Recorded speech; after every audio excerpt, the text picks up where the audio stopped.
Be sure to subscribe, keep pounding, _TV, the best Panther YouTuber ever. I'm rocking with the big cat. Pause up. Keep pounding. What's going on? Christian Miller here, linebacker of the Carolina Panthers. Just want to give a huge shout out to Keep Pounding TV. Keep doing what y'all are doing. Appreciate all y'all support. Everybody go subscribe right now to the YouTube channel, Keep Pounding TV. I'm rolling with the big cat.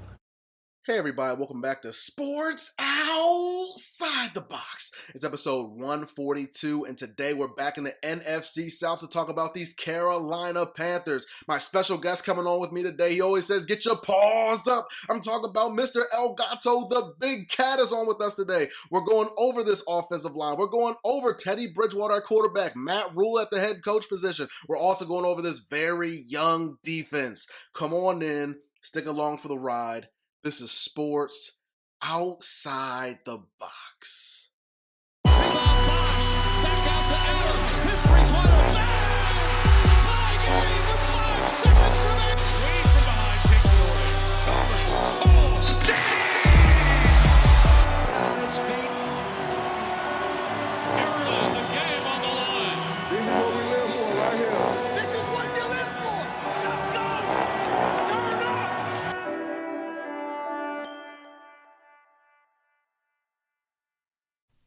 Hey everybody, welcome back to Sports Outside the Box for the post-draft interview today. We are back in the best division in the NFL.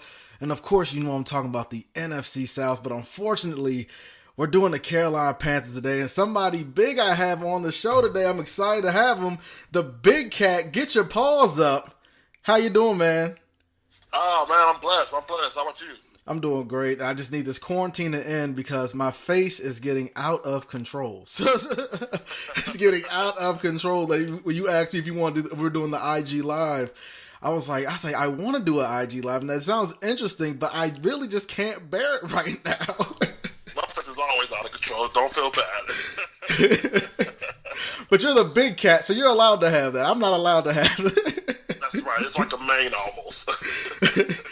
Oh, and everybody, make sure you follow the big cat on Instagram at keeppounding_TV. And of course, we're here. We're going to talk about the draft. We're going to talk about the Panthers. Of course, we're going to talk about the schedule as well and the coaches. But we have to start off with some trivia questions, SOB trivia questions. Are you ready, big cat? I'm ready. All right, so all focused around those Carolina Panthers. Question number 1. Who was the second leading rusher on the Panthers last season? Was it Curtis Samuel, Reggie Bonifon, Jarius Wright, or Kyle Allen? Let's see. Kyle Allen? So Kyle Allen was actually close to it. He had 106 yards. Curtis Samuel led it with 130. And I was like, man, everybody's just giving the ball to Christian McCaffrey. I was like, 130 yards with a second back. Or the second receiver. 40 yards up last year. Oh, yeah, he was definitely tearing it up. And then, of course, I put Jarius Wright in there. He had -7 yards, so I'm glad you didn't say Jarius Wright. Question number 2. In 2008, the Panthers went 12-4 after being projected to go 10-6 under John Fox. Who was the offensive coordinator that year who led the Panthers to over 400 points of offense for the first time since 1999? Was it Rob Chudzinski, Mike Shula, Jeff Davidson, or Dan Henning? Mike Shula. It was actually Jeff Davidson. Mike Shula came in right after Rob Chudzinski. Yep, and then Dan Henning was right before that, and he was the one that took the help to get to the Super Bowl in 2003.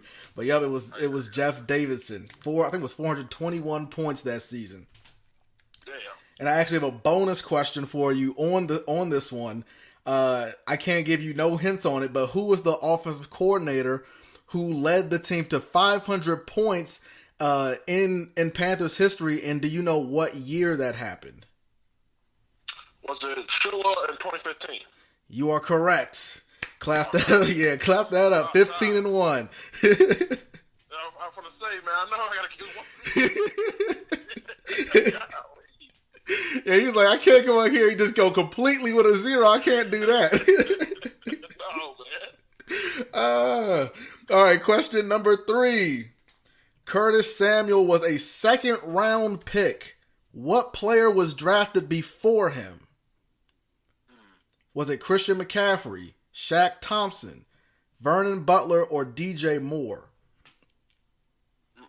Let's see. I'm gonna go with Shaq Thompson. It was Christian McCaffrey, 2017. Curtis Samuel was a second-round pick. It's not a good day for Panther Nation right now. And then the last question I have for you is a bonus question off of this. This also relates to the 2017 draft, but which kicker did the Panthers draft in 2017 that currently has a Super Bowl ring? All right, is it, let's see. Is it, I'm not going to say, is it Graham Gano? It's Harrison Bucker. He was actually drafted in 2017, the 7th round by the Panthers. That was a hard one, though. That was super hard. Yeah, that was hard. I'm like, damn, we got a Super Bowl winner.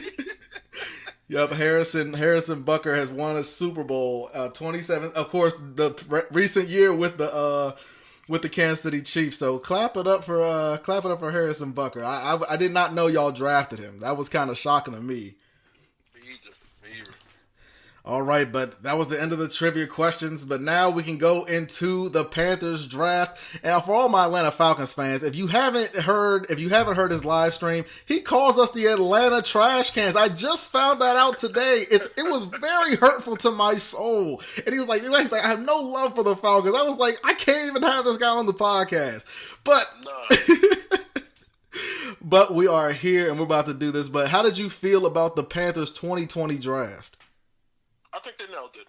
We definitely need to fix the defensive struggle that we had for the last, not past year, but 2 years when it comes to stopping the run.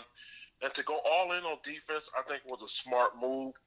Yeah, we need some help on the offensive line, and we also need a quarterback as well. But Teddy Bridgewater will do for now, and they brought in Robbie Anderson, and they brought in some journeymen on the offensive line. So while it's not the ideal situation, it's definitely it's better than what we had last year. But on the defensive line, in order for you to really make a name for yourself, to get younger, to get hungry up front with the draft, and not only that, I think we got the biggest sleeper of the year when it comes to Jeremy Chin. I think he did a good job. I got to give him a B+ when it comes to the draft. Yeah, because when I was sitting there looking at the overall draft grades for the Carolina Panthers, everybody was giving. I see even some people giving them A's, A minuses.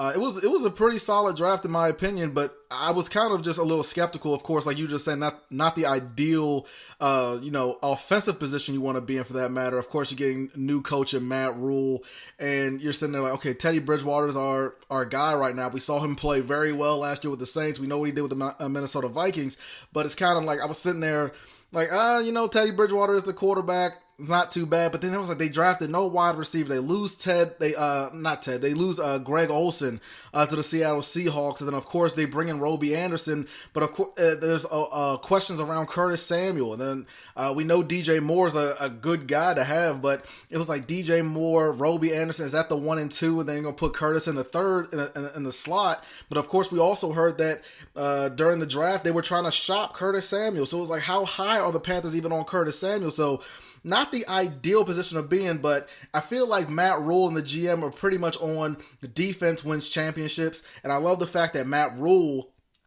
even switched the defense back to a 4-3 defense. We know last year Ron Rivera switched it to a 3-4 defense before he was fired, but back to a 4-3 defense now. Brian Burns, the first round draft pick from last season, he will now more than likely be on this offensive line. And of course, Yetur Gross-Matos, Derek Brown. This defensive line could be very good for the Panthers. And like you were just saying, it kind of starts with that front line. And I'm very excited to see what the Carolina Panthers are going to do with this defense. I am as well. So the only spot that really gives me concern is the cornerback spot. I think we're gonna have to grow up real fast, especially guarding you guys down there in Atlanta, Julio, Calvin, now Hayden Hurst, and then the rest of the division foes. I think we're about to grow up really fast, and it's gonna be a learning curve. But up front, and even with that linebacking core, I think we'll be all right as well. Yeah, and like I'm glad you said grow up real fast because that's like pretty much exactly what I wrote down. You have Troy Pride Jr. who you drafted, and then also Jeremy Chin. Like you said, it was a very good pick, but potentially having two guys on the defensive side of the ball who are rookies, and then you're sitting there like you just pointed out, Julio Jones, Calvin Ridley, Hayden Hurst. You go to the Tampa Bay Buccaneers, you're like, okay, we still got to deal with Mike Evans, we got to deal with Chris Godwin, we still have to deal with Gronk and OJ Howard, Cameron Brate. Like it's a lot of people you got to deal with. And of course, we got the Saints. My God, nobody ever wants to talk about them, but Emmanuel Sanders, Mike Thomas, you can't guard Mike. Still got Jared Cook.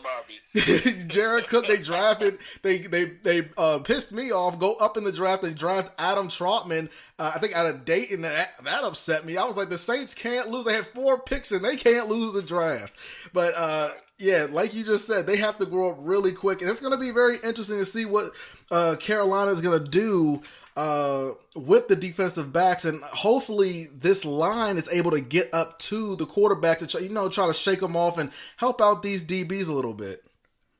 Most definitely. That's the ideal goal. If we can create pressure up front, hopefully that'll take a little pressure off the back end, and those guys can step up and make plays because of it.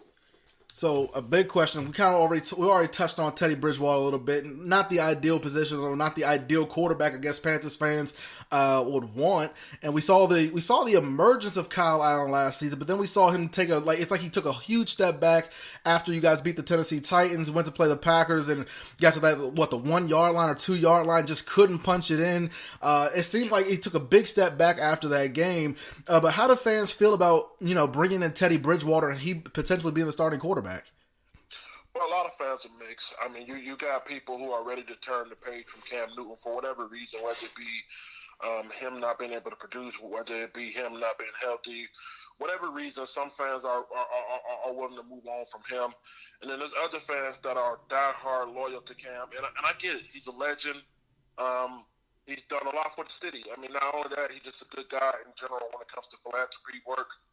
Feeding kids and going out there spending time. That's genuinely who he is. That's not an act. But all in all, it is a business, and we're in the business to win and in the business to produce. So Teddy Bridgewater gives us a new clean slate. I'm hearing a lot of people saying how proficient he is in the pocket, especially when you give him a clean pocket. He's accurate. He's smart. He gets rid of the ball quick. He has great feet work as well. Matt Rule and of course, and Joe Brady used to work with the Saints down there, so they're probably going to do good when he comes to that system like that. And saying he's a system quarterback, he can execute the system at a high level. So again, I don't know if you looked at I forget the website, but there was a website showing his numbers on a clean pocket, and he's completes about 75% of his passes when he has a clean pocket, but that number dropped down to about 33% when he has to hurry. So again, the key for Teddy Bridgewater's success is to keep him clean. I just don't know if we've done enough on the offensive line. I believe in Taylor Moton. I also believe Russell Cole will get it done. And then the rest is a grab bag. The rest is a grab bag. You got Matt Paradis, the guy who gave the most pass rushes when it comes to centers last year. And then you got the right guard, left guard. You got either John Miller or you got potentially Greg Little being left guard. So that offensive line is really the key to Teddy Bridgewater. But fans are definitely optimistic. A lot of fans are not giving him a chance, and then the other fans just say, let's see what we got. But it was hard turning the page from Cam Newton for a lot of fans, man, just because personally what he brought to that city. And I personally, I hate the way it all went down, but I love the fact that they moved on. It was just time, man, and I'm riding with Teddy, man. I think Teddy, he has the opportunity to redeem himself. He has a story in himself, you know what I mean? Right. He's coming from Minnesota where, he had that catastrophic injury, bounced around to the Jets, found his way down there to New Orleans, and was able to make the most of it, and that's how life is. You make the most of your opportunity. So, for him, I want to see him continue to win and continue to succeed. And he has the opportunity to do that in Carolina, especially with that weapon that you mentioned earlier. DJ Moore, Curtis Samuel, Robbie Anderson, Christian McCaffrey. Sounds like trouble to me. It has to be a top 10 offense. If not, at least a top 15 offense for Teddy Bridgewater. But it all goes back to the offensive line. And I'm glad you mentioned that because that was literally going to be my next question. And I was going to ask, are Panthers fans comfortable with this offensive line? And we saw that last year. Kyle Allen finished 6th in the NFL for the most sacks, and he only played 13 games. He got sacked 46 times. So if you do 46 divided by 13, that gives you 3.5. And if you do 3.5 times the 3 games that he missed, that would give you 10.5. And that will be, if we're just going to round down, so we take it to 10.5 away, we're going to round down just a regular 10. So you add from 46 to 56, he would have been the sack leader if he would have played 16 full games. So it's kind of like, that's why I was kind of like iffy to like Matt Rule and Matt Hurney. Is this like a defense wins championships, or it's like, I know you got Russell Okung and you kind of just picked up players along the way. I like Matt Paradis at the center position, but it's like we saw how many times Kyle Allen was sacked last year, and of course, even just doing the numbers and you divide and multiply like that and just add up of how many times he would have been sacked, that he would have been the sack leader of the NFL, and that's not typically just one fix. That might be an offensive line coach change. That might be literally scrapping the whole offensive line or just keeping one person, kind of what the Arizona Cardinals have done before. When they were trying to protect Kyler Murray when he was coming into the next year. And plenty of other teams have done the same thing when the quarterbacks are coming back from injury, trying to re-scrap. Atlanta Falcons have done it. So it's like, what's going on? It's like, why do you think they would not focus on the offensive line, like especially in this draft? I know it wasn't a top-heavy offensive line draft, but I feel like there was enough talent to actually go out there and try to get somebody to come in and help out. No doubt. And listen, I got 2 reasons for you. And it was certainly a shock to me because there was an ample opportunity to reach up there and get one of those centers. Maybe, what was it, Tyler Bass from Wisconsin. You had the Oregon center. You had Hennessy from Temple. So there were several centers, and not only centers, but other offensive linemen. But it's just 2 reasons why. Because Matt Rule used to be an offensive line assistant coach up on the Tom Coughlin when he was in the NFL not too long ago.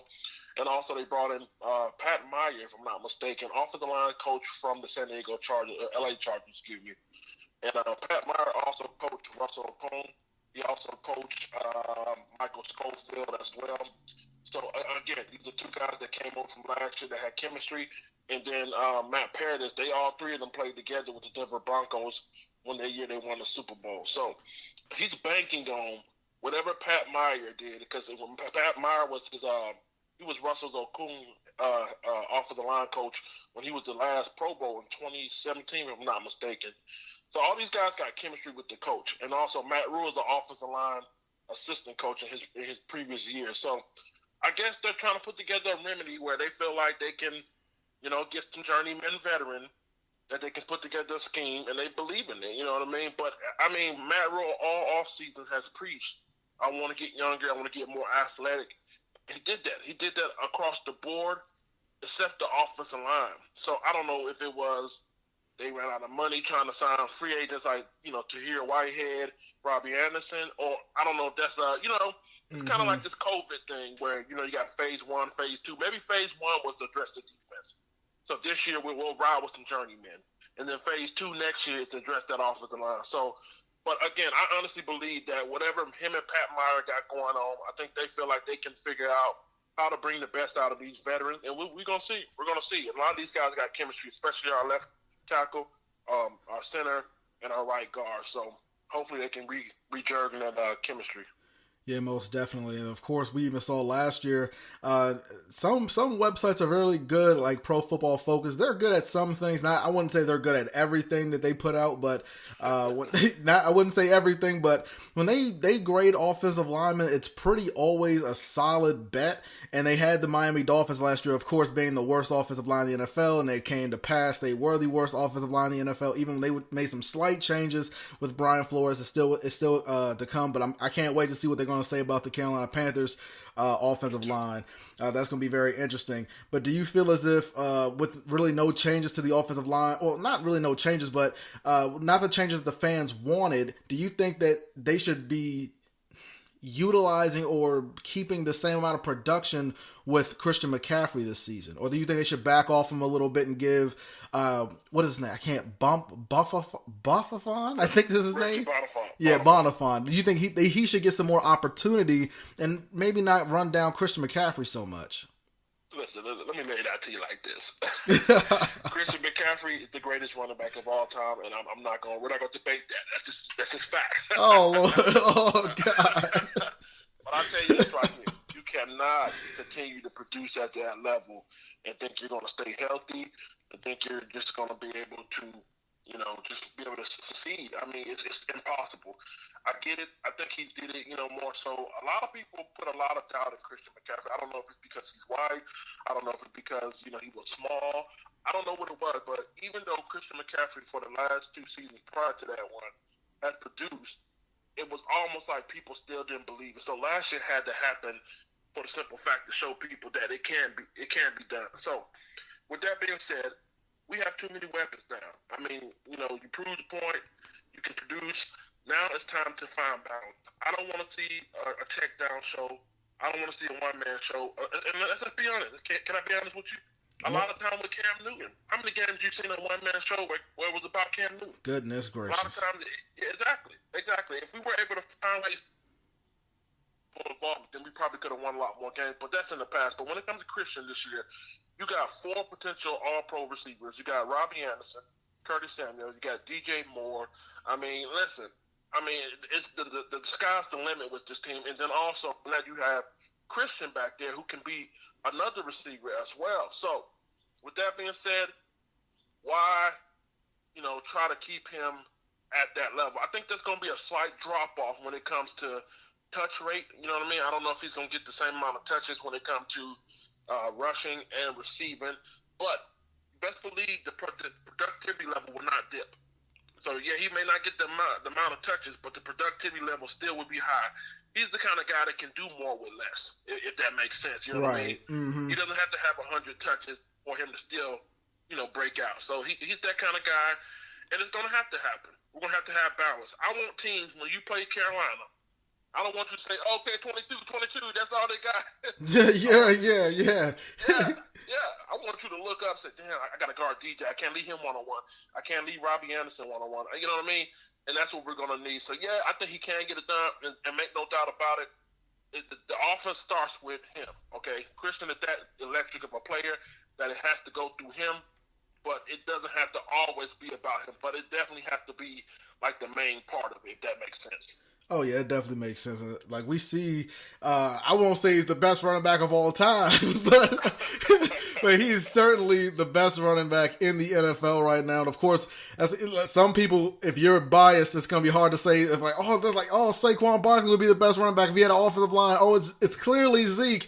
Nah, I'm sorry to tell you that the best running back, his humble abode is in the NFC South in Carolina. He plays for the Carolina Panthers. He is the best running back in the NFC, in the AFC, in the NFL, period. That man is everything and more, and I'm pretty sure everybody's jealous and wish they could have him, because I know if he was a Falcon, my God. My next question for you, what is your expectations for this group of wide receivers? Do you see anybody having a breakout? Do you see anybody, not really performing and not being back next season? What do you think? All right, so this one is a little tough. I think DJ Moore definitely is going to have to show out, but it's not necessarily the pressure's on him. We're going to come back to DJ. Let's go to Curtis Samuel. Curtis Samuel is going to be the guy who's third in the slot, and he's definitely going to have to show up, because he could be in a Washington Redskins uniform next year. I mean, right. Listen, yeah, I mean, he was a number 2 receiver last year, and he had 600 yards. Okay, I think if not 7, 8 touchdowns, if I'm not mistaken. So now, if you put him in the slot against your nickel cornerback, which is essentially your third best corner, I think Curtis Samuel has the ability to be a number 2. So if you're a number 2 receiver lined up against a number 3 corner, you better have a field day against these guys this year. Okay, and now here's the dilemma. Now here's the conflict, y'all. Here's the conflict. Because that wide receiver room is filled now, you're only going to get so many touches a game. There's only so many touches they're going to take away from Christian. There's only so many touches they're going to take away from DJ. There's only so much touches they're going to take away from Robbie Anderson. And I think Curtis Samuel's the odd man out. So he could end up messing around getting between 4, 5 touches a game, and you got to get at least 90 yards. You got to make it work. However, listen, if he has a big day, I mean, it's going to work out for him. Do I see him having a big day? I think so. I mean, he has the potential. And now you put the pressure on the Carolina Panther organization whether or not they want to sign him or not. You know, I don't think they're going to be able to sign him. You know what I mean? But if he has a breakout year, they're going to have to, unfortunately let him go. But DJ Moore is also under pressure as well because, again, you got Steve Smith, you know what I mean? He's coming out making these comments. And I wish Steve Smith would be that uncle that let the man play. You know what I mean? Yeah. You know what I mean? I hear you. Yeah, like, chill out, Steve. DJ Moore's fine. He's going to be okay. But now you got Robbie Anderson, a guy who definitely can stretch the field. I mean, you definitely can't leave Robbie Anderson one-on-one. So now I think things should get easier for DJ and Curtis. So both of those guys are under pressure, but I think Curtis Samuel is under the most pressure. Yeah, I would definitely say for Curtis Samuel. Like I said earlier, he was. We heard during the draft that he was up for. He was up on the trading block, and I really thought he was going to get dealt. He's actually one of my dynasty wide receivers in one of my football leagues. So I was sitting there wondering, I was like, is he going to end up leaving? And then I wasn't going to be completely upset because I was like, Teddy Bridgewater is the quarterback now. And I was like, I'm not sure about that offensive line, so maybe this wouldn't be too bad for Curtis Samuel. He might need to change his scenery. I was like, I don't know. Like kind of like how Amari Cooper was in Oakland. He needed to change his scenery. Yeah, but listen. If you got him in fantasy football, I would keep him because, again, Teddy Bridgewater is predicated on getting the ball out fast. That's what he's known for. He's quick, quick step back, drop, release. And, again, that matchup against a nickel cornerback, he's going to eat. There's a potential for him to eat, let me say that. So I wouldn't just give up on him yet, man. After 4 or 5 games, if he ain't producing, I think you go ahead and drop him in that fantasy. Yeah. But the thing is, if we're looking at the NFC South, we're all kind of like in the same boat. And I don't want to say like the same boat safety-wise. It's more so cornerback-wise. We all have young corners. Like Marshawn Lattimore might be the best corner in the NFC South right now. Everybody just has really, really young cornerbacks that are like just trying to develop. And of course, we know the Atlanta Falcons. We go draft a cornerback out of Clemson, AJ Terrell. We also still have Isaiah Oliver. And then you look over to the Panthers. The Panthers, they draft Troy Pride Jr. You look to the Bucks. The Bucks just let go. I can't remember his name. The cornerback that was there last year got picked up by somebody else. Hargraves. Vernon Hargreaves, he was there. He ends up leaving. The Bucks are trying to replace their safety, their cornerback positions. And with the Saints, I can't name another cornerback. I think Eli Apple went to the Oakland Raiders, but I can't name another cornerback with the Saints. Like it's like everybody just has very young cornerbacks, and honestly, all the receivers should be eating in these divisional games. This should be some high scoring games. So I'm telling you right now, Curtis Samuel, if you're listening, you better produce something because you get dropped in week 3 if you don't produce. I'm telling you, I don't got time. I don't have time for it. Not this year, I don't. Goodness. Oh my goodness. But Big Cat, this is a big question. Who do you believe on the roster, if we had to leave out Curtis Samuel, who do you believe on the roster has the most to prove, and do you have anybody who has the most to prove on the coaching staff? All right, so if I've got to go with anybody on the roster, offense, defense, right? Yep. Dante Jackson, my guy. Listen, if you watch the podcast, we had a good old time with Dante last year. We got a little mean. But Dante, I believe in him. I think he has a lot to prove this year. All or Nothing series that they did on Amazon, it painted him to be in a quote unquote like a guy with a thug mentality, thug attitude, just a bad teammate. And then at the end of last year when you guys torched our ass, he threw the Perry Field, the interim head coach, under the bus. So a lot of people are saying, is this guy even worth it? Let me tell you something. Dante Jackson is extremely, immensely talented, athletic cornerback. He's young, okay? Again, he's a very passionate guy, a guy like Cam Newton, very passionate. I don't mind him being angry or playing with that fire. You just got harnessed it. But he has a lot to prove. James Bradbury, let's be real. James Bradbury wasn't the flashiest cornerback, but he was able to hold guys like Julio and Michael Thomas in a decent check. You know what I mean? And also DeAndre Hopkins last year, he held him in check. So I guess you could say the best that you can because those guys are monsters. But I tell you this, man, now it's gonna be his time to step up. We know he got the athletic ability. You know what I mean? Now it's time to put your head in the game, get in that playbook, study, and make a name for yourself. If not, man, it could be tough sledding. I think he's definitely going to have to step up and be a veteran. I mean, Troy Pride Jr., Corner Elder. I mean, we've got an extremely young cornerback room.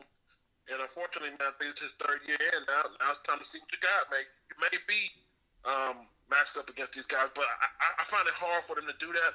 I think they're going to try to do a cornerback by committee. I don't think we're going to have a true number one cornerback.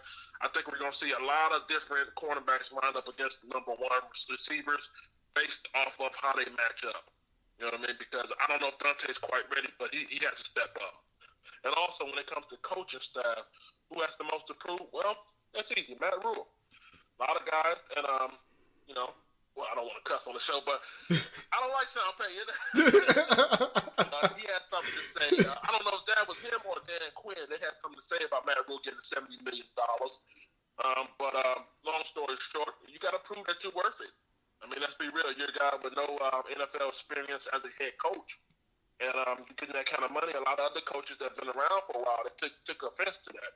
Not only that, coming into this year, at Temple and Baylor, his first year at both of these programs, he had a losing record. I think he won one game in each of his first seasons at Temple and Baylor. So, yeah, you got a monkey. You got a chip on your shoulder. You got a chip on your shold. You cannot come here with no one game. So, okay, let's be honest about that. Mm-hmm. And a lot of people are deeming him as a rebuilder. I want to see him be motivated. I want to see you, again, and I say this in a good spirit, I want to see him get countered. Okay, I want to see when the Dan Quinns and the Sean Paytons and the Bruce Arians take away your game plan. I want to see you come back with a beautiful game plan to counter that. You know what I mean? Right. Because anybody can draw up a game plan and say, okay, this is going to work. But what happened when it doesn't work? And you got 30 minutes left in the game to figure that out. That's what I want to see out of Matt Rule. And that's going to give me to gain more respect for him as a coach. You know what I mean? All the lip service and all that stuff is cute. But it's time to put up, shut up. You definitely have something to prove this year. Yeah, and it's kind of like how everybody wanted Urban Meyer, but then the Matt Rule thing, it just kind of shocked everybody. It was like $70 million, and on top of that, the Panthers had to pay just to get him. So it was like, oh my God, like Matt Rule better be the coach of the future. Like, he better be here at least to 6 to 10 years. Like, they paid for this man. They paid the university to get him. Then on top of that, give him $70 million. I said, dude, you must be a hell of a coach already, because this is absolutely insane. And honestly, like you said, I don't doubt if other coaches took offense to that, because it's kind of offensive. I wanted to see a guy like Lovie Smith. I like to see Lovie Smith come back in the NFL. I think he's coaching at Illinois right now. I'd like to see a guy like Herm Edwards come back in the NFL, who's coaching at Arizona State. I'd like to see, trying to think of another coach. I was glad Mike McCarthy came back. I was definitely glad to see that. But now with the Cowboys, I don't know how I feel about that, though, being from the Washington area. Nobody in the Washington area likes the Cowboys, period. Doesn't matter who you like. And I think that might go for the whole nation. Stephen A. Smith, he's pretty much made it known. Nobody likes the Cowboys. You're not America's team. Stop it. So Mike McCarthy, if you're listening, you kind of upset me going to the Cowboys. You should have went somewhere else. But I kind of thought for head coaching positions, I wanted Kevin Stefanski.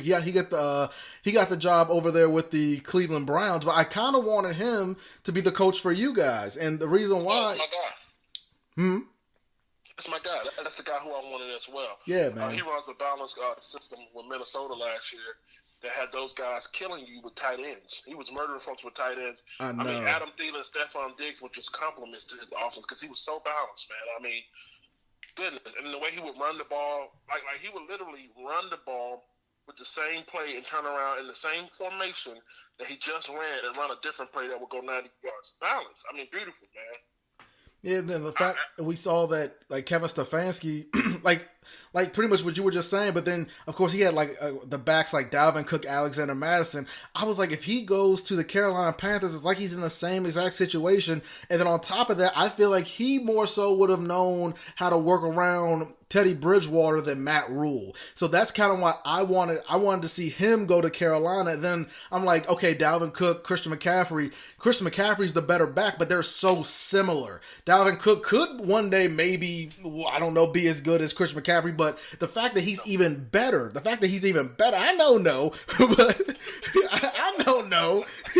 But Dalvin Cook, Dalvin Cook and Christian McCaffrey, the way they both cut, the speed they have, I love it. And the way they fight is like absolutely amazing. And I was like, Kevin Stefanski gonna have this once again if he goes to Carolina Panthers. He goes to Cleveland Browns. Nick Chubb, I do like Nick Chubb, not slandering him in any way, least to the form, but he's not like a back like Dalvin Cook and Christian McCaffrey. He's not the same type of back. He emulates and has similar, he gives you similar looks sometimes, but definitely not the same type of back. And Kareem Hunt might give you some, more versatility, so it might be more of a, I wouldn't say Dalvin Cook, Alexander Madison. They're almost like identical. But I really just thought Kevin Stefanski with the Carolina Panthers, I thought that was going to be ideal. I thought it was going to be textbook. I thought it was already a done deal. Everybody thought it. But when I heard the Matt Rule news, I was like, Carolina, I know you're in my division, and I know I want you to suck all the time, but can you at least try to make this something? Can you try to make this something enjoyable? Goodness gracious. It's against the rules. Apparently so it is against the rules. I'm sitting there like, I said, Matt Rule, college, paying his salary to get him out of there, then giving him $7 million. And I was like, we've never been a head coach or never coached in the NFL for that matter. I could have seen him coming in and being an offensive coordinator or anything, but no, just automatically a head coach. I don't know. There were so many other coaching candidates out there this year. There were so many. And of course, we can even mention Robert Saleh and Eric Bieniemy, people who everybody's like, oh my God, this deep. And imagine Robert Saleh coming to the Carolina Panthers, the defensive coordinator for the 49ers. Imagine him having his hands on this defense. Imagine that. Like, oh my God. Let me ask you this right here, man. From a Falcon fan, man, I want to hear this, man. When it comes to Eric Bieniemy, man, I know a lot of people were saying that, he was supposed to be becoming the head coach. Think about it. He just won a Super Bowl with that offense of Patrick Mahomes. If I'm not mistaken, I believe they did interview him. But I'm gonna jump out the window with him. I think this is a little bit of a conspiracy. But what if he was told that, you got to let Cam go? Maybe that was predetermined already that they were going to move on from Cam, and whoever the next coach was going to be had to sign off with that. Do you think that's possible, or you think I'm just reaching here? I honestly wouldn't doubt it, because maybe David Tepper did come out at one time and say he wanted to keep Cam Newton, especially if he was if he was healthy. They wanted to keep Cam Newton, but then he kind of seemed like he was backtracking on those statements. So maybe David Tepper all of a sudden wanted to turn around and say, "Hey, I don't want Cam no more," or I don't know what it was. And then, of course, we saw the whole big thing come out on Instagram with Cam and the Carolina Panthers. Pretty much Cam saying, you guys wanted this. I didn't want this. I wanted to stay, and you guys pretty much try to force me out. So maybe there could be truth to that statement. I definitely wouldn't call that conspiracy, because that's very likely that could have happened. The front office could have just been ready to move on. David Tepper could have said, "Hey, I'm done with it. I'm not really trying to go back and try to go through this all over again." And of course, we know Cam Newton's had histories of being injured, but it was a kind of confusing situation to me. And maybe that was an indication or a thing that somebody had to come in and be done with Cam Newton. Like, we're not revisiting Cam, so if you come in, you have to find a different quarterback. That definitely could have been it. I wouldn't be surprised. Confusing to you? Imagine a Panther. I know y'all sit there like, what's going on? Like, every day is different news. David Tepper, what are you talking about today? Matt Rule, who is this? Exactly. That's how we feel, man. Hey, man, I agree. I think it was time to move on from him. I don't know if Teddy Bridgewater was the exact guy, but again, because he's a Panther, I'm riding with him. Mm-hmm. And I think our X factor when it comes to our offense is going to be that offensive line. But for the coaching staff, Joe Brady. Joe Brady took an average Joe, no pun intended, when it comes to Joe Burrow, and made him into a Heisman winner. So who knows what he could do with, Teddy Bridgewater. Yeah, we're gonna have to see, and I really do hope the best for Teddy. I loved him in Minnesota. I love what I saw out of him last year, even though he was winning with the Saints. I love what I saw out of him. The fact that he was winning games, and I was like, man, Teddy looked like he's gonna be back. And then I was just so glad he didn't last year take the job and go down to Miami. He actually just sat on the bench and waited. And I'm kind of hoping the same thing, even though Jameis now is sitting there on the bench waiting behind Drew Brees. I'm just hoping I hope good things for Jameis. And the people always want to rag on Jameis like he's terrible, he sucks. I said, trust me, you cannot be a quarterback in the NFL and throw 32 touchdowns because it's a hard thing to do. And you're going to say he sucks? I wouldn't say that. I know he threw 30 interceptions. All 30 was not his fault because every interception is never any quarterback's fault. But I'm pretty sure the majority, at least 22 to 25 had to be on him. But I mean, I just hope good things out of Jameis. Maybe he learns things from Drew Brees, and I don't know. Hopefully, he doesn't stay there in New Orleans if he learns things from Drew Brees. Hopefully, he leaves because I don't want him to stay if he learns. But I don't know, man. We're just gonna have to see it. And Teddy Bridgewater, like you just said, hopefully he grows and and Brady can do something. Joe Brady can do something with him. I would definitely like to see that. And of course, as a Panthers fan, that's all y'all can really hope because. Unless you're doing the Dolphins thing and you're like they were tanking for Tua, y'all gonna be tanking for Trevor. I don't know. I can't do that, man. we can't do that. I was just putting it out there. I didn't know what y'all are thinking. Some people, the Miami Dolphins fans last year, they were sitting there week 1. Yeah, we're tanking for Tua. I don't know if you guys were tanking for Trevor. We're tanking for Justin. I don't know what you guys are doing. I don't know what you're thinking. Like, there's a lot of weird things going on right now in Panthers Nation. So I don't know. Well, the fan base is split, man. I personally don't believe in tanking, man. I think we got too much pride for that. But you'll be surprised how many Panther fans out here. I mean, like, wait a minute. I mean, check this out, man. And I respect teams' fan base, like Cleveland Brown, for example. Those guys suck for a long time. And those guys go out there, they still buy season tickets out there with the cold coming off of Lake Erie. They still out there. And you know what I mean? It's like they always believe. No matter how many beers tell them they shouldn't believe. But That's right. That's right. Yeah, they still believe. And we're starting to rebuild. But listen, I'll tell you this right here, man. This is the reason why I believe the Carolina Panthers are going to be the best team in the NFC South. Probably give it about 3 years. Because we got the jump on everybody.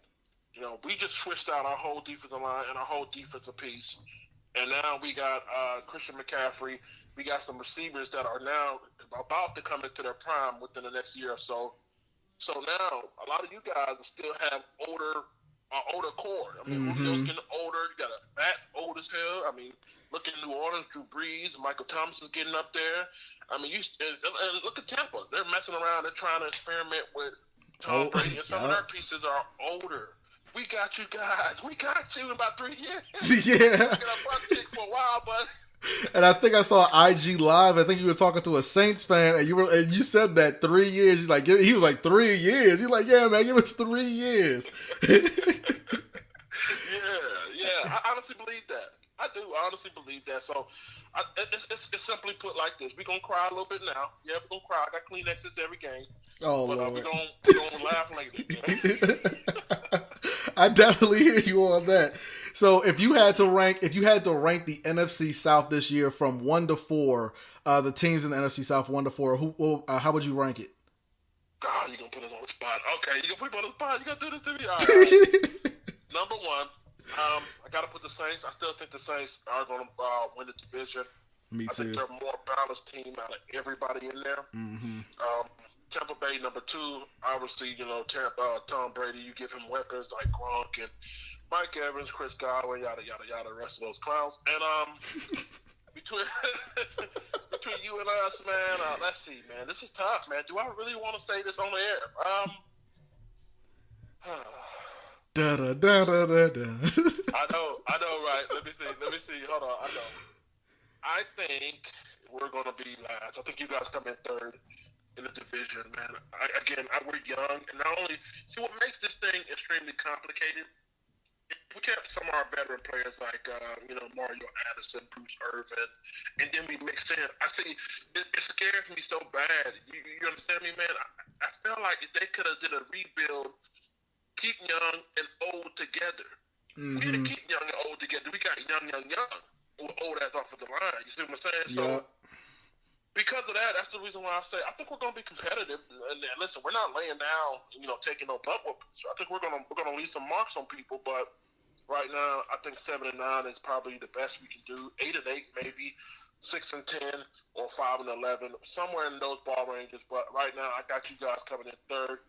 I don't necessarily believe in the Falcons either. You know how I feel about Matt Ryan. We're going to keep that PG, but let's stop it. But I got us coming in last. But we're going to be there, man. Oh yeah, we'll keep pounding. Y'all will definitely be there, and it's kind of like what you just said, and it's pretty much the lack of experience is the only reason why I put and like you said, you could have kept some of the older players, because you want older players to be in there because you learn from these players. They teach you along the way of the season. You never really want to just throw all these young players in one pot, and then all of a sudden you're like, okay, guys, well, I hope you learn from each other's experiences because that's all you got. And the defense is super young, and it's really like you just said. The offensive line is Teddy's young, Christian McCaffrey's young, Bonifon's young, the wide receiver core young, at the tight end, no more Greg Olsen, young. So it's really all over the board. And I think what's his name, the free safety or the strong safety, Trey Boston. I think he's the oldest. Is he one of the oldest people on the defense at 27 years old? So you don't really have that, You don't really have that, not consistency, but experience. You don't really have the experience on the defensive side of the ball, which can definitely get you ate up the whole game. But it helps you learn when you do get ate up, but sometimes you don't want to have to learn all these lessons. You would rather have somebody teach you along the way. It's the same way in life. You don't want to have to learn everything yourself. You want to learn off of other people. When you have veterans in the locker room, you can learn off of other people, but now they might not get that opportunity. So that's the only reason I would put the Carolina Panthers last. Yeah, it's a lot of pressure on that coaching staff. I mean, you don't have veteran players to teach young players. Now you're relying on coaching staff. Mm-hmm. You know what I mean? And here's the theory going on in Carolina amongst Panther fans. There's a theory that, and again, I want to be respectful.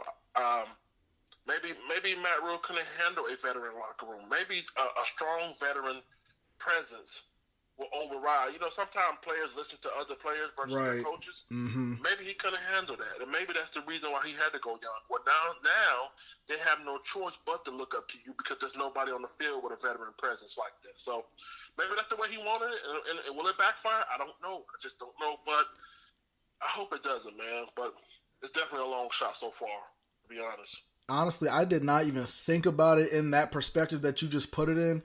That could very well be something because of course, like we've been talking about this whole time, a college coach that comes to the NFL and nobody even really knows too much about him, and all of a sudden you just pop up as the head coach when all these other positions have all these other recent offensive coordinator, defensive coordinators, or people that are already with other teams. They're looking to be a head coach somewhere, but you go get this guy named Matt Rule. I didn't know who he was, so that kind of just raised red flags for me. But that could very well be it. Maybe he couldn't handle a whole veteran locker room type of presence.